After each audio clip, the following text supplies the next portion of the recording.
Este video hace referencia a la evidencia 1, resolución de la situación problema de la UFQ 2022. La situación problema se centra en responder la siguiente pregunta: ¿cómo manipular una reacción química para incrementar la productividad de una empresa?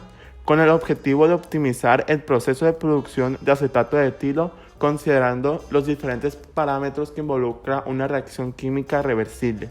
Y la propuesta se basa en el calentamiento de la reacción, considerando el principio de Le Chatelier, para poder evaporar el acetato de etilo, extraerlo y desechar el agua. Y a ese proceso se le conoce como destilación. La reacción química se basa en una molécula de etanol y otra de ácido acético para producir una molécula de acetato de etilo y otra de agua, todas en estado líquido. Las propiedades del acetato de etilo se basan en su punto de ebullición de 77 grados centígrados, que es menor a la del agua, y un punto de fusión de menos 83.55, además de su masa molar de 88.1 gramos sobre mol. Sus características se basan en que es un líquido neutro sin color con un olor agradable, y además que puede ser mezclado con disolventes orgánicos comunes, y esto hace que sea aplicado en distintos ámbitos de la industria, como lo son alimentos, cosméticos, pegamentos, por ser un buen disolvente. Bueno, para poder formar el acetato de etilo es necesario el etanol y el ácido acético. Ahora lo que se nos plantea es que para producir una tonelada de acetato de etilo es necesario una tonelada de ácido acético y otra de etanol. Lo averiguaremos. Tenemos la ecuación química ya balanceada, las masas de cada reactivo y su peso molecular. Posteriormente se obtienen el número de moles y el reactivo limitante nos dio el ácido acético debido a que es el que cuenta con menor cantidad de moles de los dos reactivos. Ahora para obtener la masa del producto usamos una regla de 3 con el reactivo limitante. Ya hecha, multiplicamos los moles del producto por el peso molecular de este mismo. El resultado nos dio 1468 kilogramos, casi una tonelada y media. Tomando en cuenta lo anterior, se concluye que no es correcta la afirmación. Entonces podemos decir que se necesita menos de una tonelada de cada reactivo para producir una de acetato de etilo. Algo que debemos considerar es la cantidad máxima que se podría producir de acetato de etilo teóricamente, dado cierto inventario y dada la ecuación química. Se observan las relaciones y se obtiene la densidad de cada uno de los reactivos para obtener el número de moles. Mediante la relación de la ecuación balanceada, se hace una regla de 3 y se obtiene que el reactivo limitante es el etanol. El reactivo limitante nos dice la cantidad de moles que se pueden producir de acetato de etilo. Y mediante esta cantidad de moles se obtiene la masa que se puede producir de acetato de etilo, y mediante la densidad convertimos este dato a litros. Y lo máximo que se puede producir de acetato de etilo es 836.46 litros de acetato de etilo. El rendimiento de la producción de acetato de etilo aumenta si eliminamos agua, y lo podemos explicar mediante el principio de Le Chatelier. Si tenemos menos agua, vamos a tener menos volumen y por lo tanto vamos a tener mayor concentración, y la reacción se va a favorecer hacia la derecha, o sea, hacia los productos, y va a tener mayor rendimiento.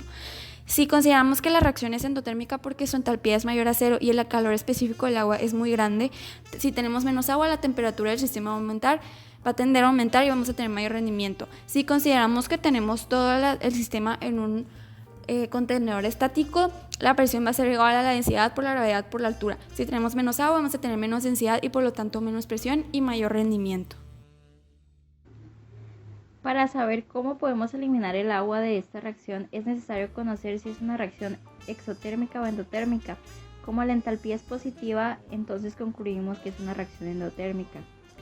Para poder eliminar el agua debemos aumentar la temperatura para así vaporizarla y poder atrapar el acetato de etilo en un aparato de Beam Stark, lo que nos va a permitir destilarlo y poder separarlo del agua y así manejarla como un desecho.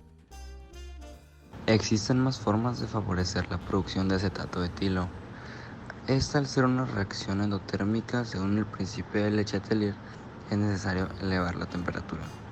Si modificáramos la concentración, debiéramos agregar más reactivo y quitar el producto H2O.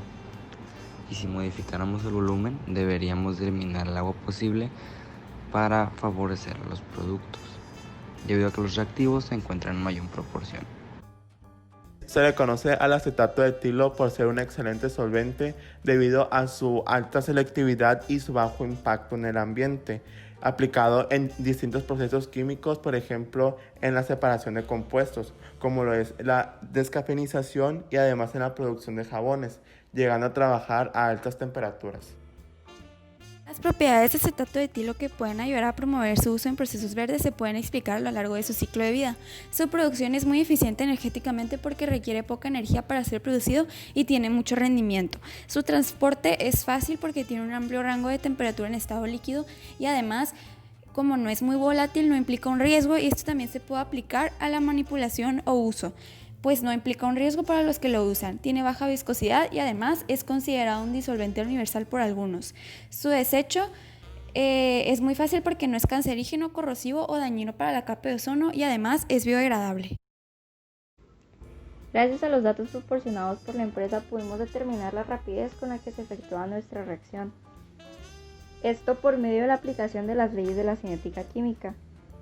Encontramos que nuestra constante de rapidez tiene un valor de 3.48 por 10 a la menos 5 y que la vida media de nuestra reacción es de 3.363.1 minutos. Este es el tiempo en que tarda en consumirse la mitad de la concentración de reactivos. La única manera en la que este tiempo se pueda reducir es aumentando la temperatura del sistema. La demanda de procesos verdes en la actualidad va en aumento y como vemos en esta presentación, el acetato de etilo es un compuesto con muchas oportunidades. Su producción es a base de una reacción reversible, por lo que es muy fácil manipularla para obtener mayor rendimiento. No emite compuestos dañinos ya que su único residuo es el agua y además es un genial disolvente que es muy eficaz para reemplazar muchísimos en la industria para diferentes procesos. Muchas gracias.